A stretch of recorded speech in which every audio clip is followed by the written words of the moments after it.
అమెరికాలో 43 రోజుల ప్రభుత్వ షట్డౌన్ ముగిసింది.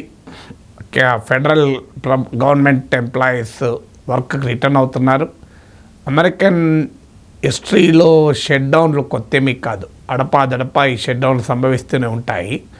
కానీ ఇది చరిత్రలోనే longest shutdown. 43 days is the longest shutdown. అంటే ఏంటి అంటే, అమెరికా ప్రభుత్వం నడవాలి అంటే మన దేశంలో ఎలాగైతే బడ్జెట్ ఆమోదం పొందాలో, అమెరికా ప్రభుత్వ కార్యక్రమాల ఫండింగ్కు legislature, American parliament, American Congress ఆమోదం ఇవ్వాలి. అమెరికన్ కాంగ్రెస్ ఆమోదము పొందనప్పుడు ప్రభుత్వం ఖర్చు పెట్టే అధికారాన్ని కోల్పోతుంది. కొన్ని ఎక్సెప్షన్స్ ఉండొచ్చు, డిఫెన్స్ ఇట్లాంటివి, ఎసెన్షియల్ సర్వీసెస్ అనేవి.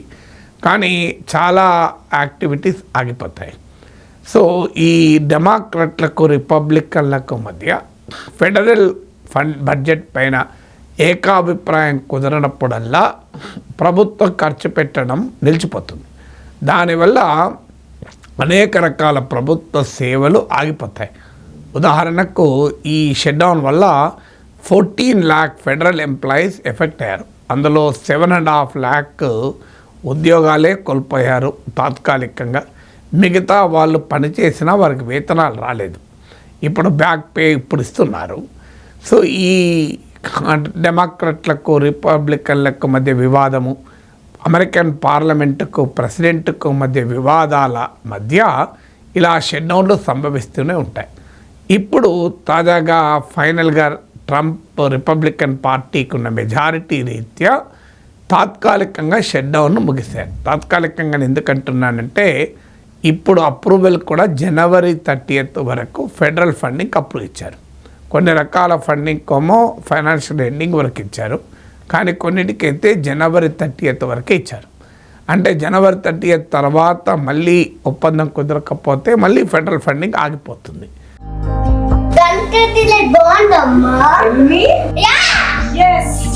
కంట్రీ డిలైట్ బఫెలో మిల్క్ ని మా ఫ్యామిలీ వాళ్ళకి ఎప్పటి నుండో వాడుతున్నాను. ఈ పాల ఫస్ట్ యూజ్ నుండి నాకు దీనిపైన చాలా నమ్మకం వచ్చింది. Choose Country Delight and live better. డెమోక్రట్ల డిమాండ్ ఏంటంటే హెల్త్ కేర్ సబ్సిడీస్ రెస్టోర్ చేయాలి అని. దానికి ట్రంప్ కానీ రిపబ్లికన్ పార్టీ కానీ అంగీకరించలేదు. ఆ కీలకమైన పాలసీ క్వశ్చన్ అయిన హెల్త్ కేర్ సబ్సిడీస్ పైన రిపబ్లికన్లకు డెమోక్రట్లకు మధ్య డిఫరెన్సెస్ వల్ల ఈ షట్డౌన్ సంభవించింది. ఆ పాలసీ క్వశ్చన్ పైన ఇంకా ఏకాభిప్రాయం కుదరలేదు. ఆ డిస్ప్యూట్ రిజాల్వ్ కాలేదు. ట్రంప్ కానీ రిపబ్లికన్ కానీ ఒప్పుకోవడం లేదు. ఈలోగా తనకున్న మెజారిటీ రీత్యా డెమోక్రట్ కూడా కొంతమంది తాత్కాలికంగా ఫెడరల్ ఫండింగ్ ఎక్స్టెండ్ చేయడానికి అంగీకరించిన వల్ల షట్డౌన్ అయితే ఇప్పుడైతే ముగిసింది. మళ్ళీ January 30th తర్వాత ఏమవుతుందో అనుమానాస్పదమే. ఇక ఈ అడపాదడపా షట్డౌన్లు ఏంటి అనే చర్చ కూడా మొదలైంది. ఏం లాంగ్ టర్మ్ ఫెడరల్ ఫండింగ్ ఇవ్వలేమా? ఇలా ప్రభుత్వం ప్రతిష్టంభంలోకి పోవాల్సిందేనా? పొలిటికల్ డెడ్లాక్ అంటే రాజకీయంగా రిపబ్లికన్లకు డెమోక్రట్లకు అవగాహన కుదరినప్పుడల్లా ప్రభుత్వం స్తంభించి పోవాల్సిందేనా అనే ప్రశ్న మాత్రం మిగిలే ఉంది. దాంతోపాటు ఈ రకమైన షట్డౌన్లు అమెరికన్ ఎకానమీ పైన ఇంపాక్ట్ పడుతుంది. ఇప్పుడు ఫెడరల్ రిజర్వ్ అంచనా, మన రిజర్వ్ బ్యాంక్ లాగా వాళ్ళ అమెరికాలో ఫెడరల్ రిజర్వ్ అంటారు, వారి అంచనా ప్రకారం ఇది 1 to 2% జీడిపిని కూడా ఎఫెక్ట్ చేయవచ్చని అంటున్నారు. కొన్ని తాత్కాలికమైన ప్రభావాలు ఉంటాయి, తర్వాత దానికి రికవర్ అవుతారు. కొన్ని పూర్తి స్థాయిలోనే ప్రభావాలు కానీ మిగిలిపోతాయి.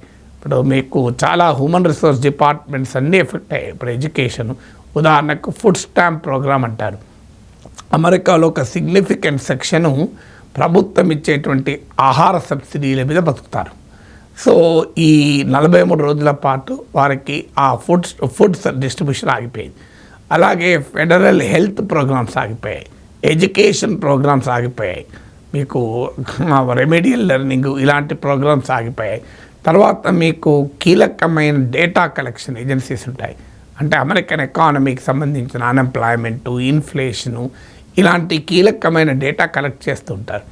ఇప్పుడు ఉదాహరణకు అక్టోబర్ నెలకు అన్ఎంప్లాయ్మెంట్ డేటా లేదు. ఇప్పుడు ఇక దాన్ని మళ్ళీ కలెక్ట్ చేస్తాను కూడా స్కోప్ లేదు. ఇప్పుడు నవంబర్లోకి వచ్చేసాం కనుక. అమెరికన్ డేటా ఫ్లోలో అక్టోబర్ డేటా మిస్సింగ్. అక్టోబర్లో అన్ఎంప్లాయ్మెంట్ ఎంత ఉండే అంటే తెలియదు. సో అక్టోబర్ ఈ అన్ఎంప్లాయ్మెంటు, ఇన్ఫ్లేషను, ఈ డేటా ఆధారంగానే ప్రభుత్వ విధానాలు రూపొందించబడతాయి, ఫెడరల్ రిజర్వ్స్ విధానాలు కూడా రూపొందించబడతాయి. ఉదాహరణకు ఇంట్రెస్ట్ రేట్స్ ఉన్నాయనుకోండి, అది ఇన్ఫ్లేషను, అన్ఎంప్లాయ్మెంటు, గ్రోత్, ఈ డేటా ఆధారంగానే ఇంట్రెస్ట్ రేట్లు పెంచాలా తగ్గించాలా డిసైడ్ చేస్తారు.